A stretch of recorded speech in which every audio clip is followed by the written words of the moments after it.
जब मैं इस पूरे मामले को देखती हूँ, इस पूरे मामले को खंगालती हूँ, तो मुझे ये लगता है उसका कसूर इतना था कि वो एक बेटी थी। उसका कसूर इतना था कि वो एक लड़की थी और इन वैशी दरिंदों का शिकार हो गई। उसका कसूर इतना था कि वो स्कूल पढ़ने जाती थी। वो स्कूल जहाँ जाके वो अपने परिवार वालों के जीवन को नए उल्लास से भरना चाहती थी, उस स्कूल में उसके साथ ऐसी वैशी दरिंदगी हुई कि मैं शब्दों में बयान नहीं कर सकती।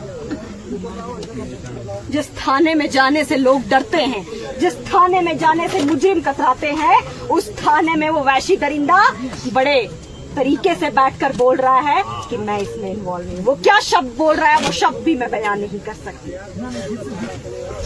आज जब मैं यहाँ आई, जब मैं इनके घर की तरफ जा रही थी और उनके घर का वो कमरा जब मैंने फोन पे देखा था, इनकी गरीबी का एहसास नहीं। जब मैं उस सरपंच की पंचायत के बारे में सुनती हूँ तो मुझे दुख होता है कि जम्मू कश्मीर में इस तरह के लोग रहते।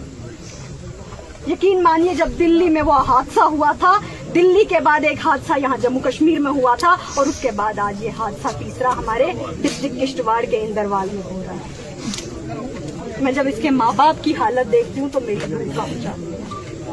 मेरे पास वो शब्द नहीं है जो इस दुख को बयां कर सके कि कितना दुख होता है एक बेटी को जब वो दूसरी बेटी को इस तरह से देखती है। मेरी बहन पिछले 4 दिन से यहाँ बैठी हुई है। जिस दिन ये हादसा हुआ उस दिन की रात से लेकर आज तक ये यहाँ बैठी हुई है। मैं सैल्यूट करती हूँ इसकी हिम्मत को। ये वो लड़ाई लड़ रही है जो इसके माँ बाप नहीं लड़ पाए, जो यहाँ के लीडरान नहीं लड़ पाए, ये वो लड़ाई लड़ रही है। क्योंकि ये भी एक बेटी है, मैं भी एक बेटी हूँ और मैं मांग करती हूँ मौजूदा सरकार जो हमेशा सोई रहती है, आज भी मौजूदा सरकार सोई हुई है। बिल्कुल सोई है। आज जब मैं आप सबके सामने खड़ी हूँ,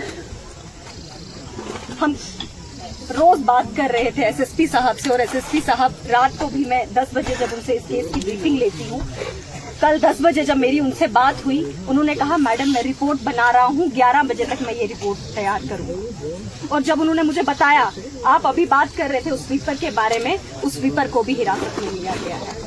वो व्यक्ति जो खुद को उसकी बेटी का ससुर कह रहा था, आज उस ससुर को भी पकड़ा गया। बिल्कुल 5 लोगों को हिरासत में लिया गया है और यकीन मानिए मैं आपको गारंटी देती हूँ आप सबके साथ हम सब लोग शामिल हैं इस लड़ाई में। हमारे ऑनरेबल एलओपी शामिल है, हमारे कैंडिडेट तारक साहब शामिल हैं, हमारी पूरी पार्टी आप सबके साथ खड़ी है। बहुत अच्छा।